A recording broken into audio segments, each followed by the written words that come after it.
Hello friends, नमस्कार।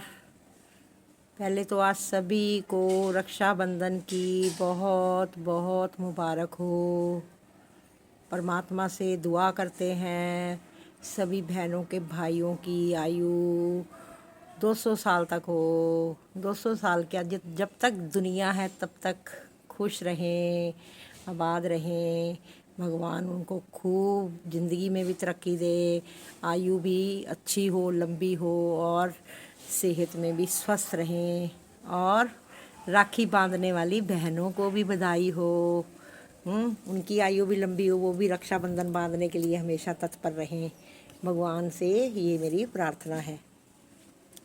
तो दोस्तों, आज का जो विषय है आपके सामने है, ये आम्रपाली का पेड़ है।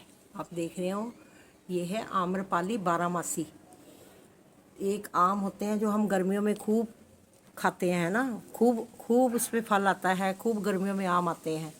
लेकिन जो आम्रपाली बारहमासी जो लगाते हैं, तो उनमें इन दिनों में भी फल आते हैं, ज़रूर आते हैं। ये देखो, आपको प्रैक्टिकली दिखाते हैं। ये देखो, ये आपके सामने है ना, देख रहे हो। ये इस पे बूर आया हुआ है मेरे आम पे। और ये कितना छोटा सा पेड़ है, ये देखते हो आप, आपको दिखा रही हूँ मैं नीचे से लेके। ये देखो कितना छोटा सा पेड़ है, ये बस यहाँ तक है, और एक टहनी ये जा रही है, और इसमें ये फल आया हुआ है। देखो आपके सामने ही है, ये कैमरे में आप देख रहे हो, ये देखो। तो इसके बारे में पूछ रहे थे, कईयों ने बारहमासी लगा रखे हैं, जैसे मैंने ये लगाया हुआ है। एक मेरी आम्रपाली है, वो बारहमासी नहीं है, ये बारहमासी है। तो इसमें गर्मियों में और सर्दियों में दोनों में फल आता है। तो मैं कहूँ कि अभी ये फर्स्ट फल है। पहले वाला हमने तोड़ दिया था, कहते तो इससे पता क्या, पौधे की ग्रोथ जो है ना रुक जाती है। तो अब ये नेचुरली अब फिर फल आया, ये मैंने देखा।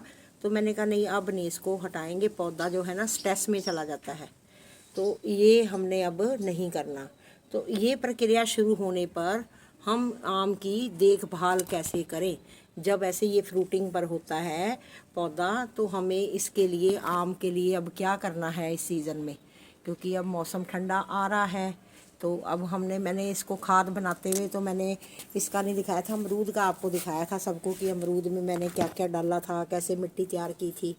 लेकिन आम के भी मैंने उसी तरह ही तैयार की थी मिट्टी। मेरी वीडियो है, उसमें मैं आपको लिंक डाल दूँगी, आप देखना कि अमरूद का मैंने कैसे मिट्टी तैयार की थी। इसी तरह ही मैं हर फल जो मेरे लगे हुए हैं उन सब के ऊपर मैंने इसी तरह ही मिट्टी का जो है जो तैयार करने का तरीका अपनाया था। जैसे ये देखो, अमरूद भी आपके सामने, ये इसके ऊपर भी मैंने यही तरीका अपनाया था। वो दूसरा ताइवान अमरूद लगा हुआ है, उसके ऊपर उसकी मिट्टी मैंने तैयार करके दिखाई थी। अब हम इसमें क्या क्या डालेंगे, ये है वर्मी कंपोस्ट। ये देखो, ये वर्मी कंपोस्ट है। ये मैं आपको बताया हुआ, ये सीवीड है। ये पौधों को क्या काम करता है, पौधों को स्ट्रेस से भी बचाता है।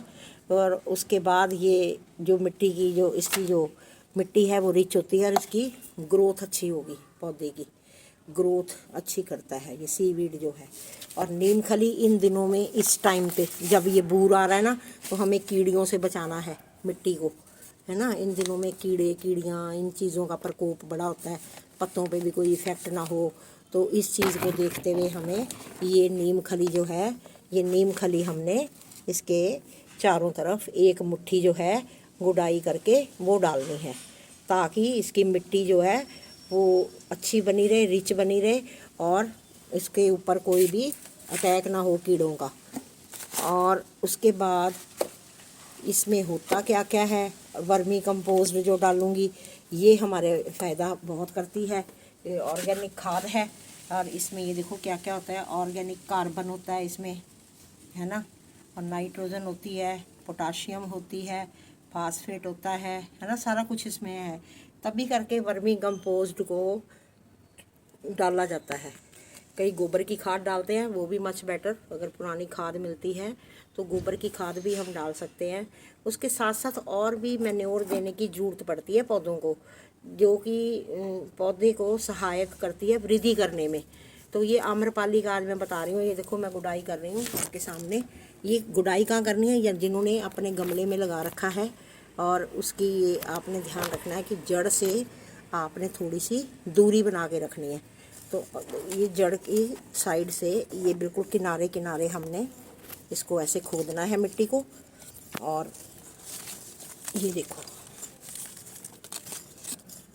क्योंकि इस पे अब फल आना है तो ये चीज़ करनी बहुत ज़रूरी है अब, तो तभी इसकी ग्रोथ होएगी और कीड़े मकोड़ों से भी हमारा पौधा जो है बचा रहेगा। और सीवीड इसलिए डालना है, इसकी ग्रोथ अच्छी हो, तेज़ी से हो, और दूसरा इसमें पौधा को स्ट्रेस में ना जाए। ये देखो, बस इतनी सी डालनी है मैंने, ये डालूँगी चारों तरफ, इससे ज़्यादा नहीं डालनी। नीम खली आपने 1 मुट्ठी डालनी है। जो नीम खली है वो आपने ये 1 मुट्ठी भर के ऐसे चारों तरफ ये डाल दिया। उसके बाद वर्मी कंपोस्ट हमने 500 से 600 ग्राम, जब मीडियम अब आपका गमला है, मीडियम गमला है आपका, ये जैसे मेरा अब ये 22 इंची का गमला है, 24 इंची का, तो इसके अंदर मैंने 500 से 600 ग्राम वर्मी कंपोस्ट ज़रूर डालनी है ताकि पौधे में ताकत आए। ये देखो 1 मुट्ठी इधर मैंने ये डाली है, और ये देखो डाल रही हूँ आपके सामने। ये देखो 3, ये देखो, ये हम कम से कम आधा किलो के करीब जो है वर्मी कंपोस्ट इसमें डालेंगे। उसके बाद हमने ये मिट्टी को क्या करना है, ढक देना है, क्योंकि जितने इसके पोषक तत्व होते हैं ना, वो धूप की वजह से नष्ट हो जाते हैं। धूप नहीं लगनी चाहिए। जो हम पोषक तत्व जो कपड़ों को, उसको पौधों को देते हैं, वो हमारे जो हैं वो तत्पर रहते हैं। फिर अगर इसको अच्छे से करते रहेंगे ना गुड़ाई, और पानी समय समय पर देते रहेंगे। आप इसको खाद दे दी, अब मुझे इसको खाद देने की ज़रूरत नहीं पड़ेगी, कम से कम 1 महीना जितनी मैंने ये अब खाद दे दी है ना आपके सामने।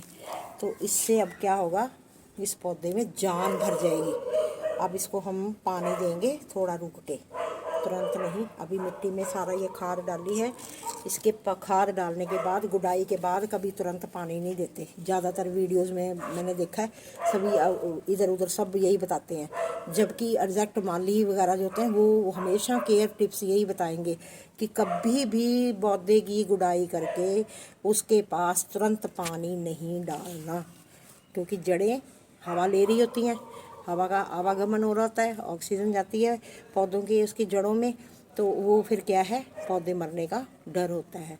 गुड़ाई करने के कम से कम, बहुत जल्दी भी आपने डालना है तो 4 से 5 घंटे का अंतर होना चाहिए।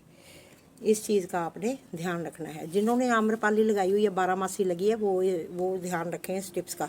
और बाकी भी जो जितने भी मेरे भाई बहन हैं, गार्डनिंग करते हैं, छत पे गार्डन करते हैं, या टेरेस गार्डन है, या खुली ज़मीन पे भी, ज़मीन में से तो देखो पौधा अपने आप अपने पोषक तत्व लेता रहता है, ज़मीन में से उसको हर चीज़ की प्राप्ति होती है। लेकिन इनको तो हमें खिलाना पड़ता है, क्योंकि सीमित दायरे में, सीमित मिट्टी में होते हैं।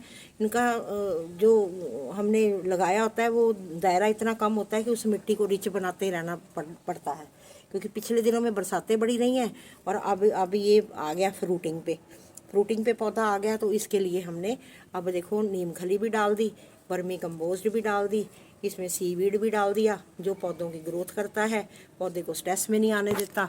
तो इस चीज़ का ये ध्यान रखते हुए ये ऐसे ऐसे आपने अपने पौधों को पोषक तत्व देने हैं।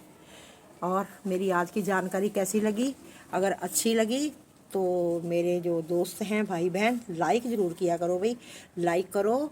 और जो मेरे चैनल पर नए हैं वो मेरे चैनल को सब्सक्राइब करें, ताकि इसी तरह की जानकारी फिर मैं लेकर आपके सामने पेश हूँ। और सभी ठीक ठाक, बढ़िया, खुश रहो, खुशियाँ बांटो। नमस्कार।